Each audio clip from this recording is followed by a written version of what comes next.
That happened at the shop. We did a whole scene with the Buick Skylark.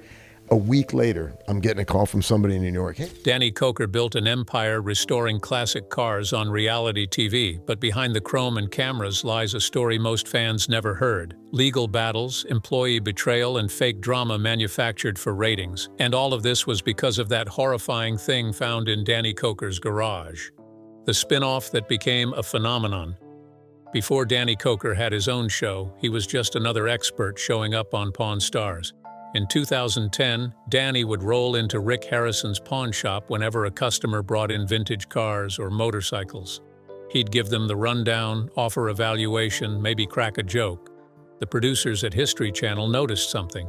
This guy with the bandana and rockabilly style had a presence. Viewers liked him. So they did what networks do when they smell money. They gave him a spin-off. Counting Cars premiered on August 13, 2012. The premise was simple enough. Danny ran Count's Customs, a Las Vegas auto restoration shop, and each episode followed his team as they bought, restored, and sold classic vehicles. Think American Pickers meets Pimp My Ride, with more leather and less subtlety. The show immediately became a sensation and pulled in over 1 million viewers per episode by season 2. Danny became a household name among car enthusiasts. His shop became a tourist destination, and everything seemed perfect. But here's the thing about reality TV, it's about as real as a $3 bill. Let's start with the car hunts. Remember those scenes where Danny and his crew supposedly stumble upon hidden gems in random parking lots or backyard garages?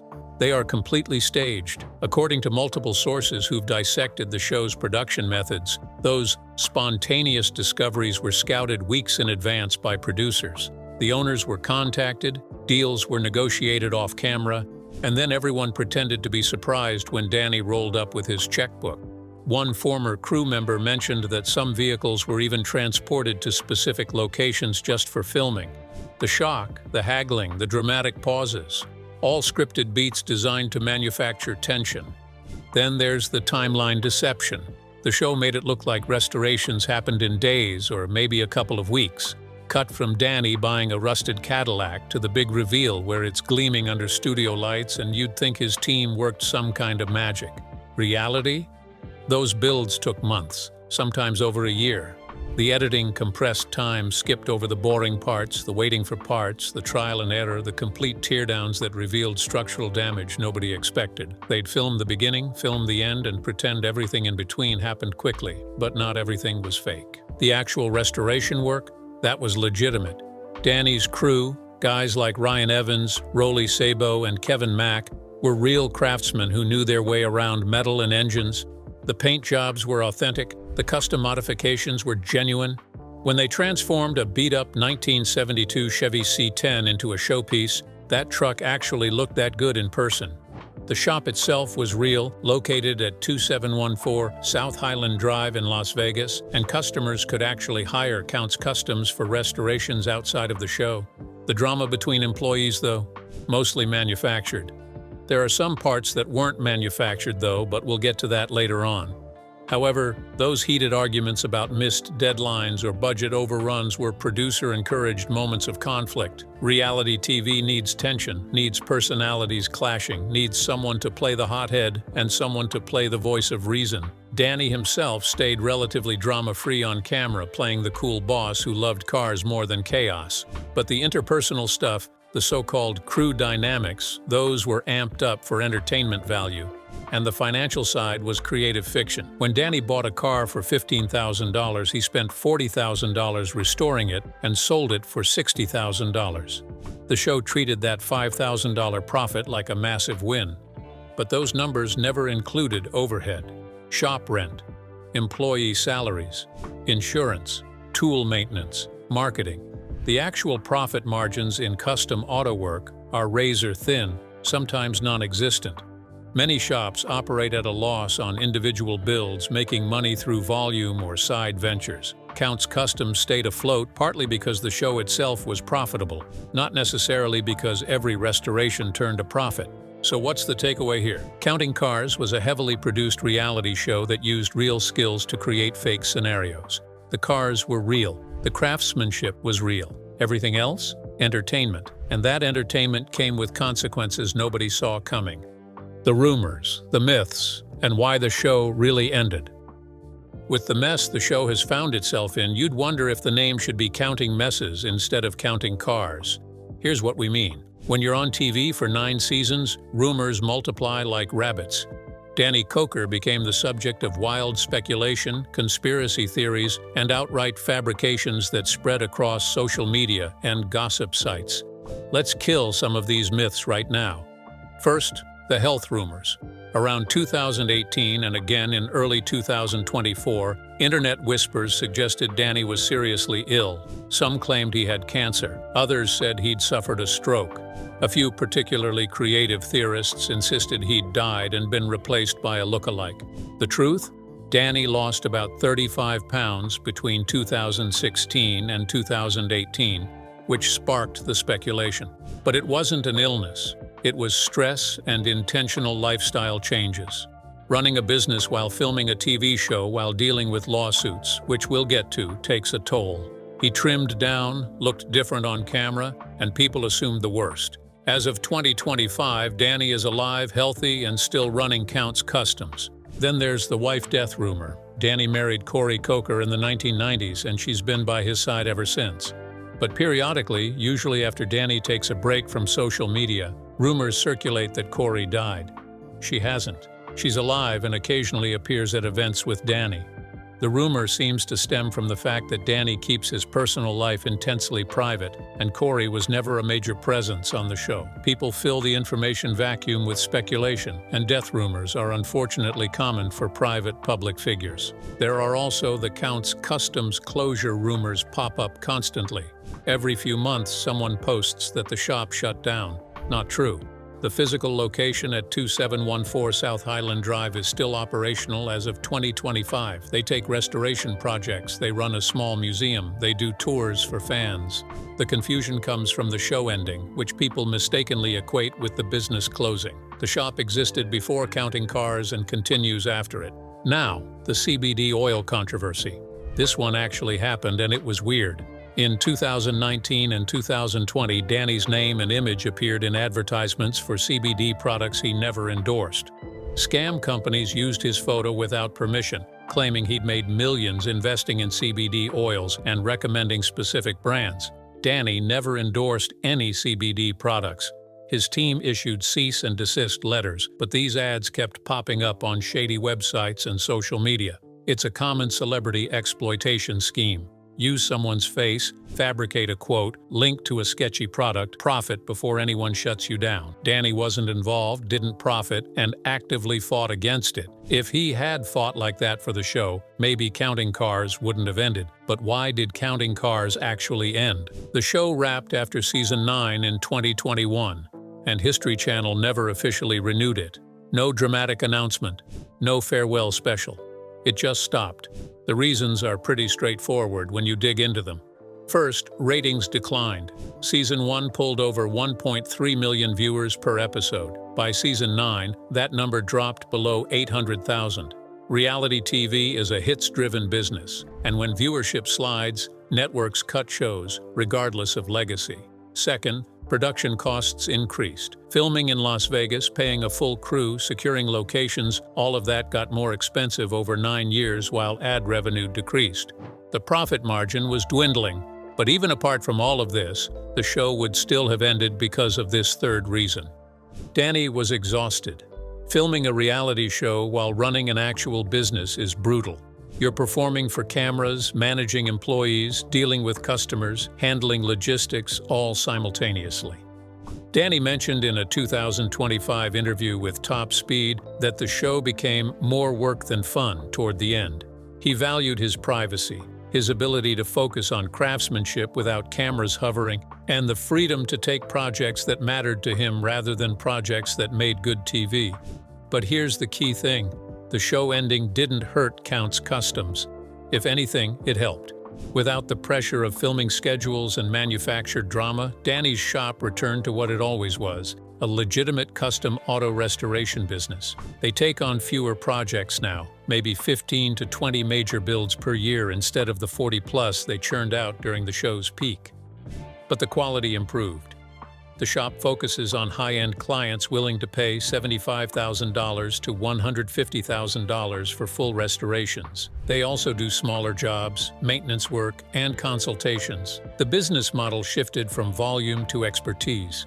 Danny operates Count's Customs as a boutique shop now, taking months per project, obsessing over details, building relationships with collectors who want perfection rather than speed. The museum and tour side generates steady income from fans who still love the show. The location itself became a landmark, and Danny diversified, investing in real estate and expanding his side ventures in music, which we'll get to later. The show's end wasn't a failure. It was an evolution, but every evolution had its challenges. The lawsuits that almost destroyed everything. Now we get to the part most fans never heard about, the part where Danny's empire nearly collapsed because people he trusted stabbed him in the back. It started with Scott Jones. Scott was Count's Customs manager and bookkeeper in the early 2000s. He appeared on seasons 1 and 2 of Counting Cars, handling logistics, managing projects, and interacting with customers. He seemed competent, trustworthy, the kind of guy you'd put in charge of money, and that was the problem. In early 2013, Scott approached a Las Vegas couple named Jeanette and Paul Hurt. They wanted a full restoration of their 1967 Ford Mustang Coupe, and Scott gave them the pitch. For $50,000, Count's Customs would source a donor vehicle from New York, rebuild the engine, redo the paint, upgrade the interior, customize everything, and the kicker, the Mustang would be featured on Counting Cars, giving them TV exposure and boosting the car's value. The Hurts were thrilled. They paid the full $50,000 up front in installments during spring and summer 2013. The shop acquired the base Mustang, started disassembly, ordered parts. Everything seemed on track. Then it fell apart in the ugliest way possible. By August 2013, the Hurts got the hurting of their lives.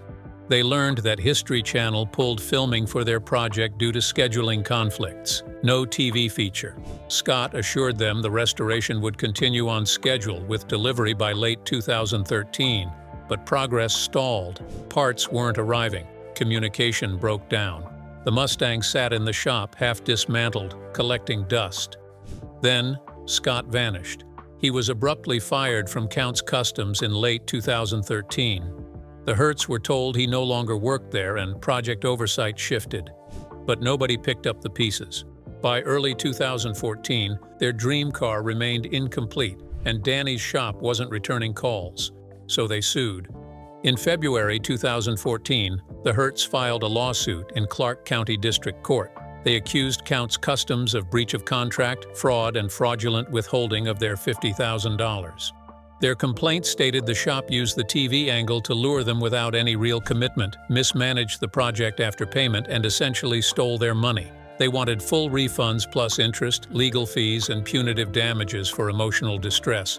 Count's Customs fought back, arguing delays were due to supply chain issues, which are genuinely common in restoration work, and Scott's mishandling. They offered partial refunds or completion options. The Hurts refused, demanding everything back. The case settled quietly in mid-2015. No public details on the exact settlement amount, but estimates suggest Count's Customs returned somewhere between $30,000 and $40,000 to the Hurts, plus released the Mustang's partial components. No admission of liability. The vehicle went back to the Hurts in drivable but incomplete condition. The whole mess was swept under the rug, barely mentioned on the show. Scott Jones's exit got a vague, mutual parting explanation in Season 3, and Kevin Mack stepped in as the new manager. But Scott wasn't the only one that did something to hurt the garage. There was that thing Joseph Frontiera did. Well, let's get into it. Joseph was hired in 2006, back before Counting Cars even existed, through Randstad Professionals, a major staffing firm. He started as a mechanic, transitioned to accounting, and by 2013 was handling bookkeeping, payroll, and vendor payments. He appeared occasionally on the show as a behind-the-scenes crew. He seemed reliable. He was quiet but competent. However, his competence extended to other things too. Joseph was a thief, and he was stealing the entire time. Starting in August 2013, the same month the Hurt lawsuit drama was unfolding, Joseph exploited his access to Count's Customs finances. He created rubber signature stamps that mimicked Danny Koker's and Kevin Mack's signatures, used those stamps to forge checks. Over 3 years, he issued more than 20 fraudulent checks to himself and personal vendors, totaling over $70,000. He reimbursed fake vendor invoices he created. He diverted client payments. He manipulated QuickBooks entries to hide the discrepancies. The scheme worked for years because Counts Customs was growing fast during the show's boom. More projects, more cash flow, more chaos. Nobody noticed the accounting irregularities until early 2017 when an internal audit revealed something was wrong. They ran a background check on Joseph. Turns out Randstad professionals had failed to disclose Joseph's history. He had prior embezzlement and fraud convictions from a previous auto employer in Florida back in the 2000s. Felony theft over $3,000. He'd done this before. Danny fired him immediately in late 2016. In September 2017, Clark County Justice Court issued a felony theft warrant for Joseph, but he'd already relocated to Florida and the warrant went unserved. He cooperated minimally, avoiding arrest. In November 2017, Counts Customs sued Joseph in Clark County District Court for over $75,000. They also sued Randstad for negligent hiring, arguing the staffing firm should have disclosed Joseph's criminal record. The lawsuit detailed over 20 forged checks totaling $78,340, with bank records as evidence. Joseph's attorney filed a motion to dismiss, calling it a petty money grab by the shop for PR. It partially succeeded. The Randstad suit was dropped after a private settlement, likely low 6 figures. Joseph agreed to repay around $18,000 in restitution through structured payments, avoiding full liability. No criminal conviction. The warrant lapsed, and just like that, he was gone. Joseph vanished from Counting Cars post-2016 without explanation, fueling fan speculation. The shop tightened financial controls, implementing dual approvals on checks and more rigorous audits. But the damage was done. 2 trusted employees, 2 major thefts, 2 lawsuits, all within a few years. How did Danny respond? For a show that had some parts of it manufactured, Counting Cars knew how to provide drama, and Danny? He was the cool kid, but he also knew how to keep the drama going. So, when he talked about his staff members who betrayed him and his business, he called them bad apples. This brings us to the horrifying thing in his garage we'll get to after this next part. In a 2025 interview with Top Speed and earlier at a 2018 Vegas car show Q&A, Danny addressed the betrayals. He said something like, "In this business, you hire family, but sometimes a rotten apple slips in. Greed got them. We caught it, cleaned house, and moved on with stronger audits."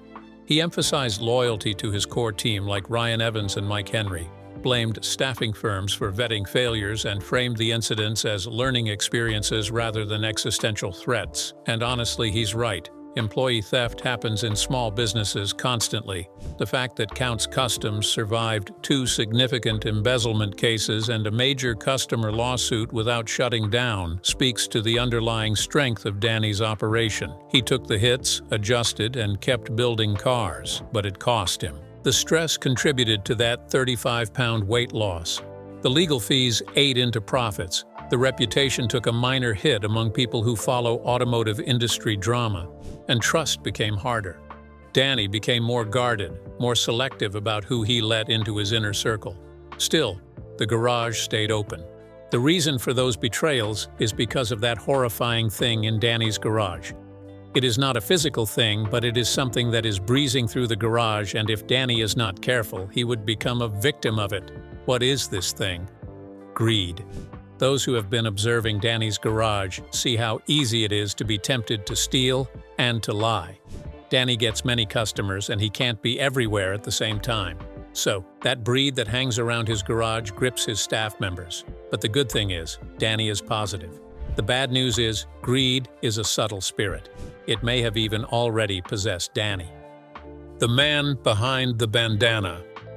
Before Danny Koker was a reality TV star, before he owned Counts Customs, before any of this, he was a kid in Cleveland, Ohio, obsessed with 2 things: music and machines. Daniel Nicholas Koker II was born on January 5, 1964. His father, Danny Koker Sr., was a musician and composer. Danny Sr. played multiple instruments, wrote gospel songs, and performed regularly. He also performed with groups such as Foggy River Boys, the Oak Ridge Boys, C.L. Franklin, Mahalia Jackson, and many others. Music filled the Koker household constantly. Young Danny absorbed all of it, learning piano, guitar, and vocals before he hit double digits. Danny loved music just as his father did, so he joined his dad too as a child. He performed in the Koker family band, the Koker Family Singers, along with his dad. Danny was born to be a star, and him being the main star for Counting Cars was inevitable. When he was young, the spotlight came early for him. His music talent gave him the opportunity to perform at Carnegie Hall when he was 11 years old. Imagine that prestige as an 11-year-old child. Some performers might not even get that chance ever in their career. Danny was built differently. He was a superstar. However, as much as he loved music, this wasn't the only thing he got from his dad. Despite the success he got from music, Danny's dad understood one thing. The creative industry business was a volatile one. One moment you are the hottest thing, traveling and touring. The next, you don't have a gig and could possibly starve. Danny's dad couldn't take that risk with his family, so he decided to get a second job. He worked for Ford Motor Company and later became an ordained minister.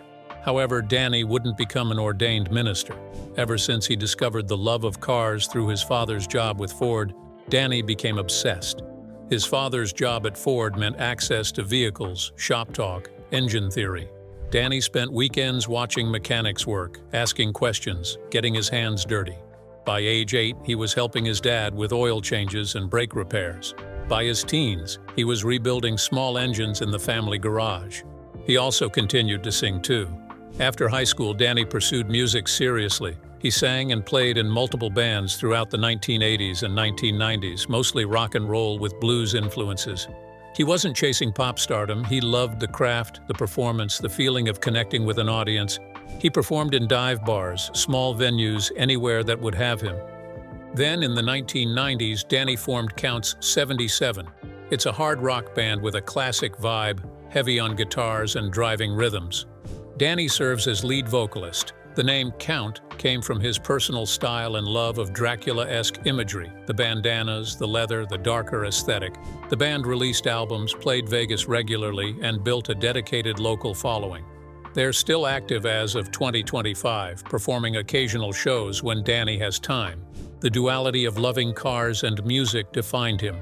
For him, music wasn't a side hobby. It was a parallel career that sustained him creatively when the car business got tedious or stressful. Performing gave him an outlet, a way to express himself beyond transactions and restorations. But cars remained central. In the early 1990s, Danny moved to Las Vegas and opened a small auto shop. It wasn't Count's Customs yet, just Danny doing custom work out of a modest garage, building a reputation among local collectors and gearheads. His specialty was classic American muscle, hot rods, motorcycles, anything with chrome and horsepower. Word spread. His client base grew. By the late 1990s, he'd built enough credibility to expand. Count's Customs officially opened in the early 2000s. The shop focused on high-end restorations, custom builds, and modifications for clients willing to pay premium prices for quality work. Danny's philosophy was simple. Respect the vehicle's history while making it better. No cutting corners, no cheap parts, no rush jobs. That approach attracted serious collectors who valued craftsmanship over speed. Then, Pawn Stars happened.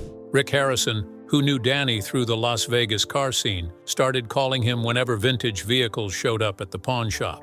Danny became a recurring expert, appearing sporadically between 2010 and 2012. Producers noticed his charisma, his knowledge, his distinctive look. The rest is history. But even with TV fame, Danny never abandoned music. He continued performing with Count's 77, released new material, and played local venues. He also dabbled in other entertainment ventures. He hosted a show on local Vegas radio for a while, talking about cars and music. He appeared at automotive conventions as a guest speaker. He collaborated with other custom shops on special projects. His nickname, The Count, came from an interesting point in his life. Do you see that Dracula aesthetic and the Gothic style Danny embraced with his wardrobe and shop decor? That aesthetic helped him appear on TV long before Counting Cars. From 1990 to 2000, Danny introduced B-horror movies on Vegas TV station KFBT. While doing so, Koker dressed up like a hybrid of vampire and Elvis impersonator. Told you Danny had some drama in him, didn't we? It was because of this costume that Koker came to be known as the Count, a nickname that stuck with him from that point forward. The nickname fit because it was just Danny leaning into a persona that felt authentic to him, a blend of rock and roll rebelliousness and classic car culture. And through it all, he remained surprisingly grounded. Despite a net worth estimated around $15 million as of 2025, Danny still works in the shop regularly. He's not a celebrity who slapped his name on a business and walked away. He gets his hands dirty, oversees builds, talks to customers. The fame didn't change the core of who he is, a guy who loves music and machines and found a way to build a life around both. That authenticity is probably why Counting Cars succeeded. Viewers sensed Danny wasn't faking his passion. Even when the scenarios were staged, even when the drama was manufactured, his love for the work came through. And that's rare in reality TV. What happens next? So where does this leave us? Danny Koker survived lawsuits, employee betrayals, a TV show ending, health rumors, and the general chaos of being a public figure in a niche industry. Count's Customs is still operational, Danny is still building cars, Count 77 still plays occasional gigs. The empire he built remains standing. But the question is, what's next? As of 2025, Danny seems content operating in a lower profile mode. No new TV shows have been announced, though he's open to future projects if the right opportunity emerges. The shop focuses on quality over quantity, taking on fewer projects but charging premium prices. The museum and tour side of Count's Customs generates steady passive income from fans who want to see where Counting Cars was filmed. Danny's also investing in Vegas real estate, diversifying his portfolio beyond the auto industry. Smart move considering how volatile entertainment and niche retail can be. He's building long-term wealth rather than chasing the next big thing. And he's learned from the past. The employee thefts taught him to tighten financial controls, vet people more carefully, trust but verify. The customer lawsuit taught him to under-promise and over-deliver, manage expectations, and communicate clearly. The show ending taught him that TV fame is temporary, but craftsmanship is forever. If you're a fan of Counting Cars, here's what you should know. The show was entertainment, not reality. The cars were real, the skills were real, but the scenarios were largely manufactured for drama. Danny Koker is a legitimate custom car builder who happened to be good on camera, not a TV personality who dabbled in cars. The legal issues were real but resolved without destroying his business. And the man himself is still doing what he loves, building cars and making music, just without cameras following him around. If you ever find yourself in Las Vegas, Count's Customs is still there at 2714 South Highland Drive. You can tour the shop, see some of the builds, maybe even meet Danny if you're lucky and he's around. The dream didn't die when the show ended, it just evolved. So the next time someone tells you Counting Cars was completely fake, or that Danny Koker went bankrupt, or that Count's Customs shut down, you'll know the truth. The show had scripted elements. Danny faced serious challenges, but the core of what he built remains real and operational. And honestly, that's more impressive than anything reality TV could manufacture. If you want to see what Danny and his crew are working on now, check out Count's Customs on social media or visit their website. They post updates on current projects, event appearances, and shop news. Counts 77, Danny's band, also has a presence online with tour dates and music releases. The story isn't over. It's just entered a new chapter, one where Danny controls the narrative instead of producers and network executives. And maybe that's how it should have been all along. If you want to keep up with the latest news about Danny and your favorite TV shows, smash that subscribe button, like this video, and turn on your notifications for more. The next video will blow your mind.